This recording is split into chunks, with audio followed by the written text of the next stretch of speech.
sa Robinson. Bibili muna kami ng pagkain bago namin simulan yung... So yun no, nagbabalik kami. Ayun na, may mga pagkain na kami. So yun po ano, what's up sa inyo? Nandito kami ngayon sa Robinson. So yun, ngayon, bago po namin sagutin yung mga tanong, lilipot muna po namin kayo, sir. So, minagkakaroon. Sapatusan, inuman, baba, escalator, silangan, kanluran, hilaga. So yung po ano, magtatanong na sa mga tao dito. Mga tao. Ate, ate. Kumain ka naman. Kumay ka ate, kumay ka ate.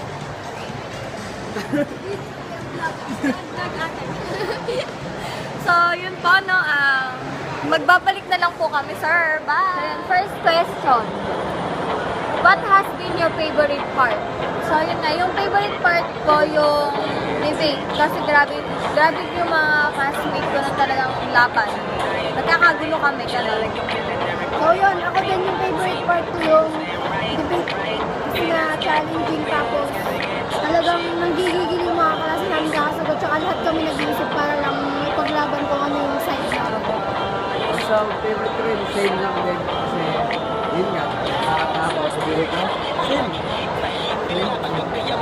Ano man yun sa paglalakad, nakapagod. Ano problema ka? Basta yun.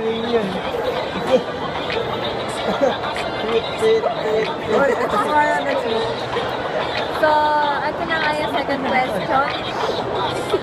Hindi ko kasama yun sa lesson natin.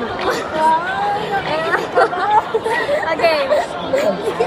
What has been the most unforgettable experience? So, yun nga yung unforgettable experience ko.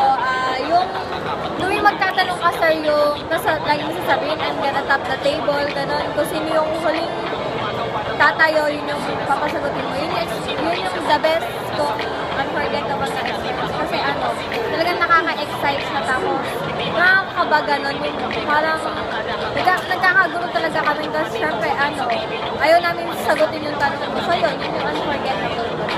So yun din, yung unforgettable experience ko din yung every time na I'm gonna top the table kasi sobrang nakakakaba siya, di namin alam yung gagawin kung tatayo na ba kami, kung tatap mo na ba yung table, yun. Yun, wala na akong masabi next. Ano na simula nung yung gumawa ng resume hanggang sa interview. Kasi yung sa resume, nakailang ulit kami. Nakailang tries. Tapos yung sa interview rin sobrang nakakaba. Kaya, yun, buti nasagot ako. So yun, pangatlong tanong. What has been the hardest part? Yung hardest part para sa akin yung sa resume. Kasi, halos 8 na beses akong na bumalik para lang ma-perfect na yung talagang format na binigay ko. So yun, talagang hardest talaga yun sa akin, para sa akin. Kasi talagang grabe. Talagang binigyan ko ng pansin. Yan. So yun yun sir, yung hardest part ko yung sa resume kasi tuwing gagising ka para lang ipapinto tapos pag pinacheck mo mali-mali. 10 ulit din po yata ako.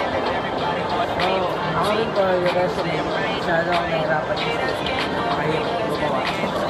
Puro ako mali.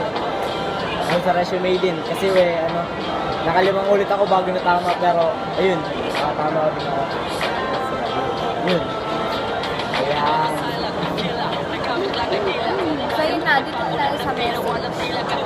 So yun po, message ko po sa inyo, sir, thank you po sa sa lahat po ng tinuro nyo sa amin, sa mga happy memories na nabuo po namin, nakasama po kayo. Ano ba yun? So yun po, thank you po sa lahat. God bless po. Ingat, lagi. So yun sir, thank you din po sa lahat ng tinuro nyo. Marami po kaming nalaman sa inyo tsaka sa pagtuturo po ng kung paano gumawa ng tamang resume. Yun po, God bless. Sir, salamat sa tinuro nyo. Ipasa nyo na ako. Yun lang. ayun sir, salamat sa lahat sa pagtuturo. Sana makapasa ako.